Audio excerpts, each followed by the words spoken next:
up in here. What's really going on up in here? So I'm going to have to search for this thing, what's going on around here, find out what's going on right here at 90.1.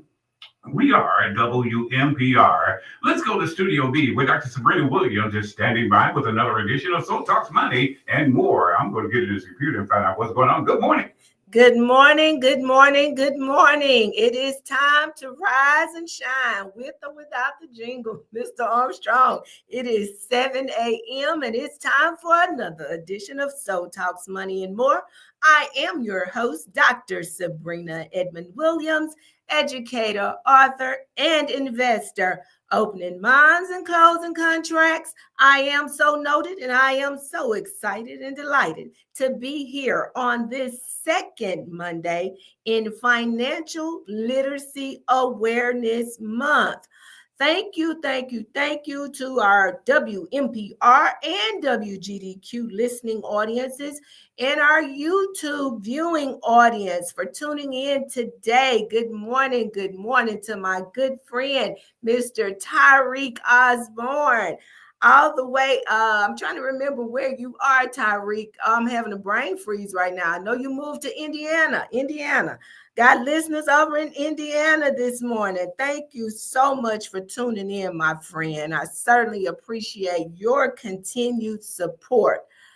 Mr. Armstrong, I don't know about you, but I had a great weekend. This weekend, I was down in the hub city. That's right. Dr. Williams was in Hattiesburg, Mississippi this weekend at Brewman's Coffee Shop right there on 49 and I-55 right next to Stuckey's.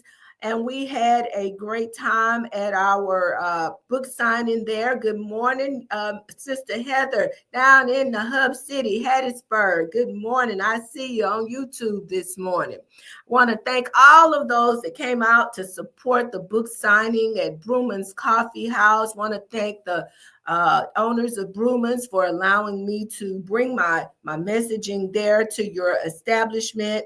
And I gotta stop and do a special shout out to the beautiful ladies of Alpha Kappa Alpha Sorority Incorporated, Iota Kappa chapter.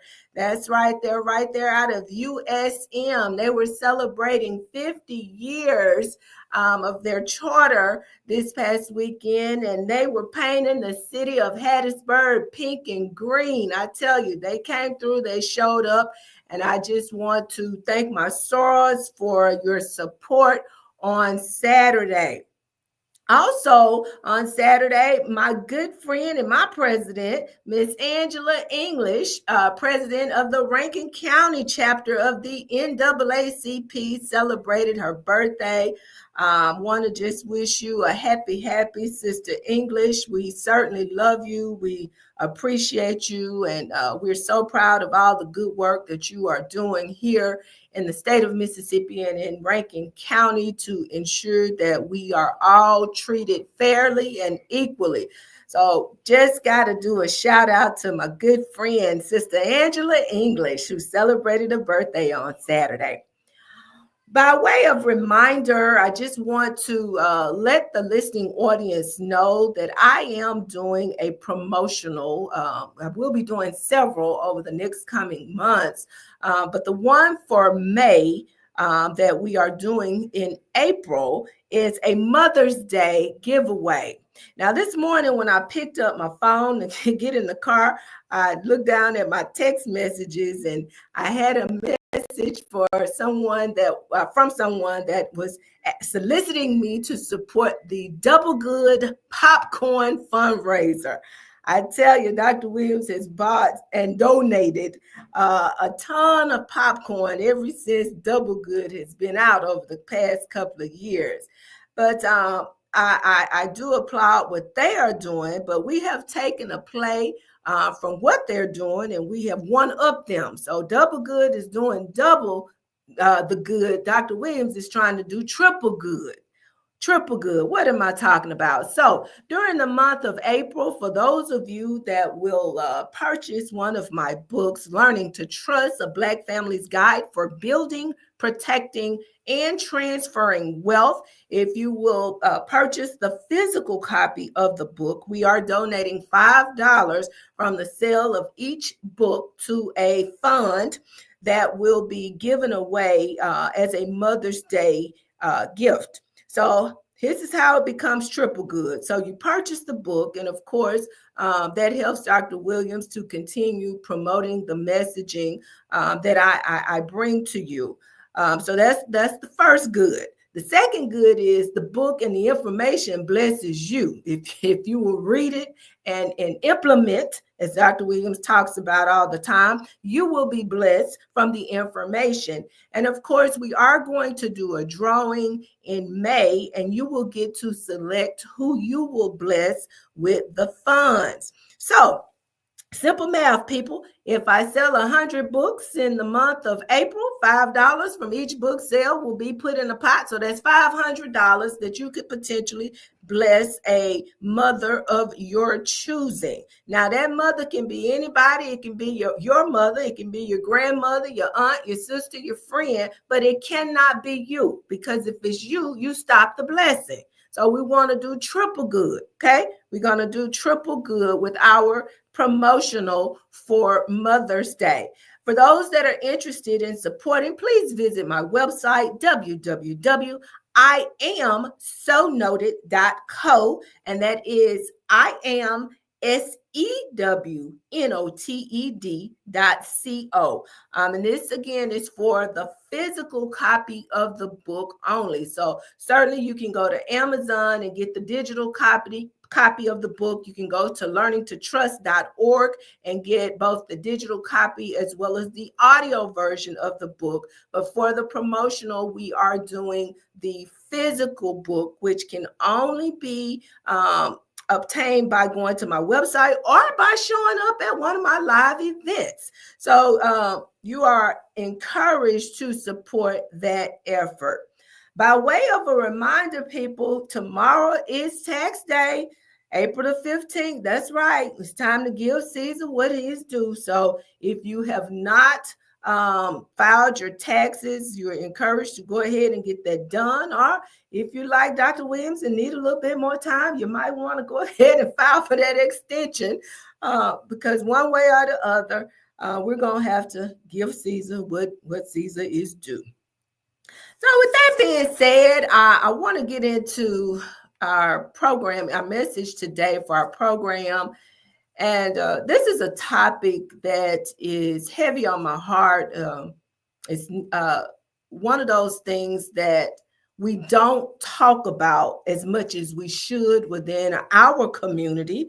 And of course, you know, Dr. Williams is here. We're talking money and we're talking more. And this topic today really touches on both of those categories, money and more. On this past Friday, I learned of something that was very upsetting to me. I have a young cousin down in Jefferson Davis County that I have tried to mentor. I've prayed for the young man. He's about 17, 18 years old, in his senior year of high school, and has had a rough time, just not had an ideal life situation. But many of us don't necessarily have ideal lives. However, this is a young Black man growing up in 2025 who is being reared in a single parent household, and he's struggling to the point that, we've just been prayerful that he will make it through his senior year and walk across the stage next month. Well, on Friday, I learned that there had been a shooting on Thursday, just the day before. Ironically, I was on social media and I saw someone live streaming from the scene of a shooting. Had no idea that my young cousin was involved in that shooting. But Fortunately, as I understand it, I have not spoken with him, but as I understand it, the damage was not, first of all, it wasn't fatal, and that he has been released. But it really bothered me. It really bothered me because listening audience, just like I know, that our community is plagued with gun violence, plagued with gun violence. In fact, generations of young Black males ages 15 to 24 years old are prematurely dying from homicide and suicide. According to one study, Black males are 20 times more likely to die by homicide than their white counterparts. 20 times more likely. The higher death rate of Black males negatively impacts Black wealth by disrupting wealth accumulation and transfer. You see, when a Black male dies prematurely, the potential earnings, investments, and assets that may have otherwise contributed to family wealth over time is lost. It's lost. Speaking of time, one study I found very interesting estimates the U.S. Black population lost, get this, 82 million with an M, years because of the premature death of Black males from 1999 through 2020. And that study primarily addresses mortality rates due to health disparities, okay? 82 million years. Imagine how many more years are lost due to gun violence. Gun violence. Just this weekend here in Mississippi, down on the Gulf Coast, a young man by the name of Eddie Shedd, who was serving as a deacon in his church and was a member of the church's security team, lost his life due to gun violence while attempting to intervene at a domestic dispute that occurred, get this, Mr. Armstrong, at all places at an Easter egg hunt. An Easter egg hunt. Let that sit in. Who attends Easter egg hunts? Children. Why in the world we take our private disputes into public places? I have no clue. But this young man lost his life at an Easter egg hunt.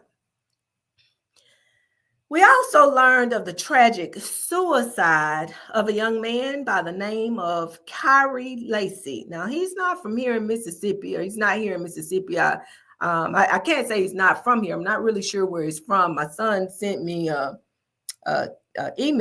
text message with an article about Mr. Kyrie Lacey, a young man with a lot of potential, 24 years old. He was considered to be a top NFL draft pick, and the draft is just 2 weeks away. And this young man died by suicide over the weekend. My heart hurts for our Black families, our Black males. My sincerest condolences go out to the families of both of these young men. As the mother of two adult sons, young sons, my heart aches for these families. My heart aches for these families. But as a family financial wealth educator, I can only pray that these families are not like so many Black families who have no plans in place to cover the final expenses of their loved ones. I can only pray that that is not the case. You know, it's estimated that the average funeral costs between $7,000 and $12,000. And that's not even an all-inclusive figure, okay? That's not all inclusive. That figure does not even include the cemetery fees, the monuments, the headstones, as we call them, the flowers, the repast. You know, we got to eat. We gonna eat, but doesn't include that cost. Doesn't include the payment for the use of the facilities, because a lot of these churches don't let folks just roll up in there. You know, they assess a fee for you to have your services at their facilities, especially if you're not a member.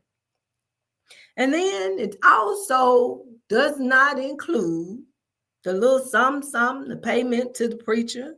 You know, he's going to bring that lovely eulogy that lands all of us straight at the pearly gates. Doesn't include the payment for the preacher. Burying a loved one, you guys, can be very, very expensive. Very expensive. Trust me, I know. I know, because I've had my fair share of family members who have passed on, and we've had to bear the expense or share in the expense of putting them in the ground. Now, although my family has never had to establish a GoFundMe to cover funeral expenses of our loved ones, I will say we have had to pass the plate more times than a few to make sure that we were able to put our loved ones away. Now, my question is why? Why do we fail to plan for the inevitable? We know we didn't come here to stay. I know death is not something that any of us enjoys talking about, but it's my understanding, unless the good Lord comes back sooner, rather than later, we all gonna have to pass that way. So it would behoove all of us to make some preparations on the front end, so that on the back end, our family is not stuck, is not burdened, is not tasked with trying to figure out how to put us in the ground. How to put us in the ground. As a community, we often talk about wealth and the lack of wealth and the wealth gap in our community. But I want us to think about something. I want us to think about what it would look like if those of us in our community that have sons in particular, young sons between the ages of 15 and 24, would take the initiative and do what we need to do, which is to get some life insurance, people. Get some insurance on your assets. Your children are your greatest assets. We've been brainwashed and conditioned to believe that our houses and our cars and all of these other worldly things are our greatest assets, but I don't believe that. I believe that our children are our greatest assets. And anything that is considered an asset, you want to hold on to. You want to insure your assets. Now, I did a little quick Google search, Mr. Armstrong, and I found something very interesting. When you look at the celebrities, it's interesting what they consider assets. A lot of these people will go above and beyond to insure those things that they consider as assets, the things that will allow them to continue producing income. Take Mariah Carey, for example. Mariah has an insurance policy on her legs. Julia Roberts, we all remember Julia from Pretty Woman. She had that pretty smile. Well, guess what? She has that smile insured. Rihanna, we all know Rihanna. She has those legs insured. Jennifer Lopez, or J-Lo, as some of us know her. She has her assets, insured, okay? Dolly Parton, Dolly Parton has those beautiful headlights. You know what I'm talking about. They're insured. Miley Cyrus has her tongue insured. And I remember on one of those, I think it was ET or one of those little shows, I saw Nick Cannon. And we know that Nick and Elon Musk are running a race to populate the world. So Nick was actually talking about getting some of his body parts, and I'll leave that to your imagination, but he was talking about getting some of that insured. You know, these people consider these assets. And so they take the steps, or they have taken the steps to insure their assets. Going to encourage those of you that are listening to my voice today, and I feel like I'm probably preaching to the choir this morning, because I'm sure you guys have done what you need to do to get insurance on yourself. But if you know people that have children in that age group, 15 to 24, Black males that are 20 times more likely than their counterparts to die by homicide, please talk to these young people and encourage them to go get some life insurance. It's about planning, you guys. And GoFundMe, unfortunately, it's not an insurance plan. And it should not be your plan for covering your final expenses. Shouldn't be that, because actually you're not doing it. You're leaving it to your family to do. You're leaving that responsibility on your family to figure out how you will be buried. Now, I know there will be some that are listening to me and saying, that's easy for her to say. She is probably more financially positioned to be able to afford insurance. And I would not say that I don't agree with that, but I will say this. I go back to where I always go. As a community, we spend somewhere between $1.3 and $1.8 trillion annually. We buy what we want, and sometimes we beg for what we need. If we can afford weave in our head, if we can afford nails, if we can afford eyelashes, certainly we can afford to pay for some term life insurance. It's not that expensive. It's not that expensive. And really, at the end of the day, it makes very good dollars and cents. You do a GoFundMe and you may raise enough to put the person in the ground. But what else do you have beyond that? What's left? A lot of these young men between the ages of 15 and 24 have already been fruitful and multiplied. Some of them have multiplied and multiplied and multiplied. So they're leaving responsibility back here that needs to be cared for.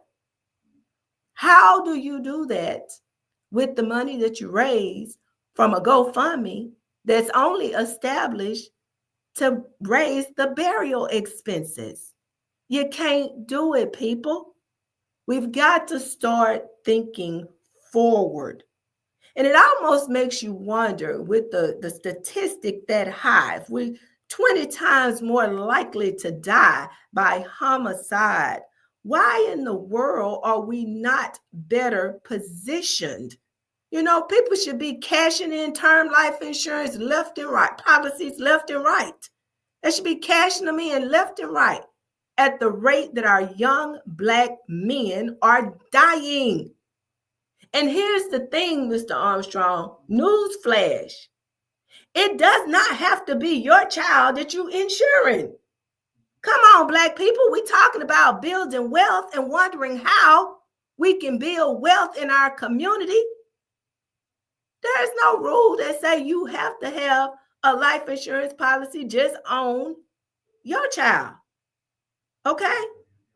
We got to start thinking families about creating wealth. Maybe our little cousin that has the 4 or 5 kids, that's the single parent, maybe, just maybe, she can't afford the life insurance policy, but there are some members of the family that can afford it, that should afford it. I go back to my own family. I have a relative of mine who has struggled with a drug problem. Call it what it is. She struggled with drugs most of her adult life. Since she was a girl, she has struggled. She's, the good Lord say the same. I believe in July she'll be 59 years old, 59 years on this earth, and most of that she has struggled with drug addiction. So we as a family, we know that should something happen to her, it is highly likely, very possible, that we will be tasked with passing the plate to bury her. So as a family, there have been some things put in place to make sure that we are not stuck with that responsibility. We've taken the steps to ensure her, to make sure that we can give her a proper burial. People, it's time for us to wisen up. You know, I saw something on my phone, and I just want to put this out here because things are getting serious, Mr. Armstrong. You know, we out here trying to play checkers and other folks playing chess. Read an article on my phone that said, you know, we see this these mass deportations of immigrants that are being sent to various countries. And I saw something that said that Congress may just be considering mass deportations for violent offenders. Let that sink in. So all of our gangbangers and, you know, people that feel like they want to be out in the street settling their disputes and shooting and not caring who gets hit, you know, those who are bold enough to pull out a gun and start shooting at Easter egg hunts, guess what? Things are changing. You might just find yourself on a plane headed to El Salvador or some of these other places. We better wake up, people. Things are changing right here in this good old US of A. I want to encourage us to encourage others. Let's start having some different conversations. You guys see these young people out here just like I see them. If the mothers can't afford these term life insurance policies, let's help them out. They're not very expensive. Some of them, especially when you start these policies on these babies, when they come into the world, some of them may be as little as $15 or $20 a month. You know, we spend that kind of money. We waste that kind of money. We buy lattes and all of this fancy coffee, you know, just skip a couple of cups of coffee. Who knows? It could very well pay off for you big time. With that being said, I'm looking at the clock. I don't want to go over my time today. We know that in just a few more days, if we stay around here just a few more days, Friday comes, and Friday from many, many, many years ago was a very grim day for the world. You know, our Lord and Savior Jesus Christ was crucified and hung on a cross, and Lord, he stayed there, and they buried him in a grave, and he stayed in the grave for Friday and Friday night and Saturday night. But what happened on Sunday morning, Mr. Armstrong? He got up. He got up.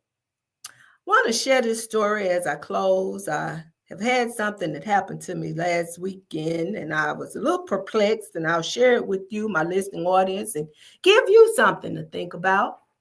I know a lot of us are watching what's going on here in our country, and we're worried about, you know, where we're headed and what is to come. But I was taking my walk, one of my things that I try to do to just kind of course, get exercise, but just to be out in nature and observe the Lord at his finest, you know, the animals, the birds. I was taking a walk and walked past my neighbor's house, and I saw a large oak tree had toppled over. This was a week before last, I guess, when we had that well, I won't say storms, but the high winds that came through. Toppled over this huge oak tree. I mean, the roots on that thing were massive. And it was a live tree.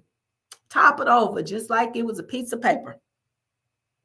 But I stood there and I looked at that for a moment and I continued my walk. And as I got closer to my house, I noticed I have a lot of pine trees in the woods out near my home. And I was looking at those pine trees, and we had a beetle infestation last summer. So a lot of the pine trees here in the state of Mississippi are dead.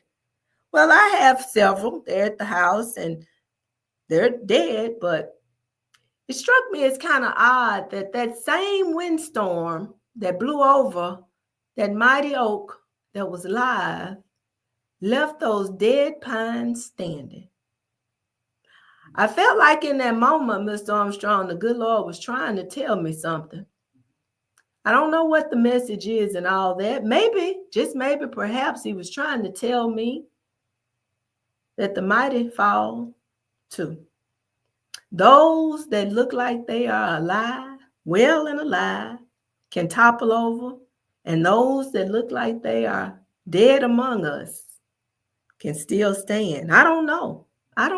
Maybe it had something to do with how deeply the roots are planted. I don't know. Somebody said those roots on that oak tree may not go as deep as those roots on the pines. I don't know what the message was. I'll let you think about that. Let you ponder that, our listening audience, this morning. But one thing that I do know, although they put my Lord and Savior in the ground on a Friday, early Sunday morning, they tell me he got up with not some, not most, but with all power in his hands. So I won't talk to you before Sunday, I don't think, unless my boss, Mr. Jones, says otherwise. But I had to drop that off to just remind us that even though it may look dim, Sunday morning is on the way. With that being said, my time has come to an end, my friends, and I got to get out of here this morning. Thank you so much. Those of you that are following me on YouTube, I thank you for tuning in. Those that are listening to me on the radio, I thank you for tuning in. If the good Lord says the same, Dr. Williams will be right back here on next Monday for another episode of So Talks Money and More. Happy Easter to all of you. Peace.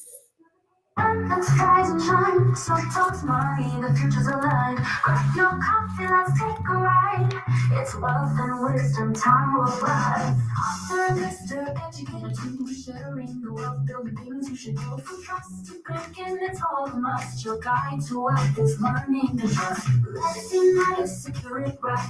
Dreams take shape with effort in sight. Wills and assets, life insurance plans, building for your future with expert hands. So talks money and more, raising wealth, knowledge galore. Asset protection, plans to grow. Dream and watch your dreams overflow. From day to day, to trust for life. Breaking generational wealth divides. Healthcare directives, banking tips. We're here to help your fortune eclipse. From day to day, to trust for life. Breaking generational wealth divides.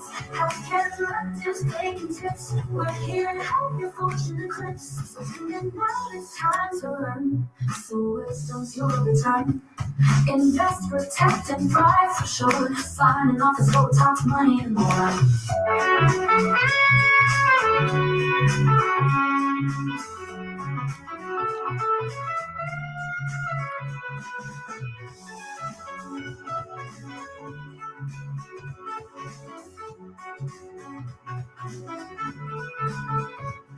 A portion of this program has been underwritten by